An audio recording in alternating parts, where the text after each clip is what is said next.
Hey everybody, David from Flash by V Cycle Nut here. So I just got done testing the TST stacks on the Akrapovic exhaust. Formerly I had tested it on the M4 exhaust. And this is just going to be looking at the gains with the Akrapovic exhaust. If you want a more in-depth look at the velocity stacks, go find my M4 video with them. Do a much bigger breakdown with it. So I wanted to test the Akrapovic exhaust separately because the Akrapovic exhaust works better than the M4 exhaust in the area that the TST stacks work the best, which is from about 7,000 RPMs up. And as you can see, I got even better results with the Akrapovic exhaust and the TST stacks. So this is what the beautiful curve I got using. This is all stock ECU, just using the parameters available in the Woolix software. And I got this beautiful shaped curve. Next, just for shits and giggles, I pulled the filter and the airbox lid completely off the bike. See what other potential gains there were in the airbox. And you can see every time I pull the filter out in the airbox lid completely off, I get this bump from around 6 to 8,500 RPMs, where you get just get an earlier peak.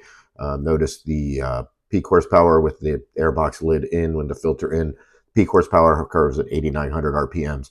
When I pull the airbox lid and filter, that moves all the way back to 8,100. Pretty interesting. You can tell a lot what's been done on the intake on these bikes by looking at the shapes of these curves. So let's look at a comparison that's more useful. This is the only difference between these two runs is the TST velocity stack. So both have the stage 2 airbox mod, both are optimized with my flash, and both have the Akrapovic exhaust. We can see the Akrapovic exhaust really responds well to the TST stacks, where we have a gain of more than 2 horsepower in the peak number, and it crosses over at about 6,800 RPMs, meaning everything above 6,800 RPMs is somewhere between 2 and a 5 horsepower gain with the TST stacks. And we have an area from 5 to 6,800 where the stock stacks make a little bit more power. I think this is a really good trade-off at the racetrack, and even for a street bike that's ridden aggressively. If you're looking for every last little bit, this is a good setup. I moved my little cursor out there to the end so that you can see at very close to red line, it was an almost a 5 horsepower gain, so pretty significant. And if we compare where my bike started to where it is now, which is with the Akrapovic exhaust, these TST stacks, the stage 2 airbox lid, sprint filter, and of course my flash to optimize it all, you can see that we just have massive gains from everywhere. Almost 16 horsepower on that close to red line. It's a full 12 horsepower in the peak number with 7 foot-pounds of torque, and it's just way better everywhere. Pretty awesome results.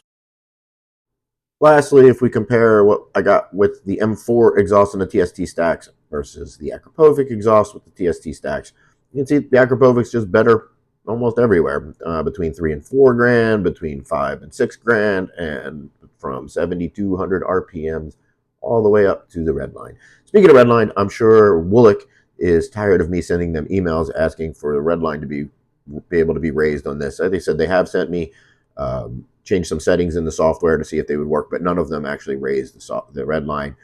It would be nice to be able to give this a little bit more over rev and extend this out a little bit past 10 grand to like 10.2, which would make gearing and everything else at the racetrack a little easier. So thanks for watching, guys. Remember to hit that subscribe and the like button for more motorcycle related content. Peace.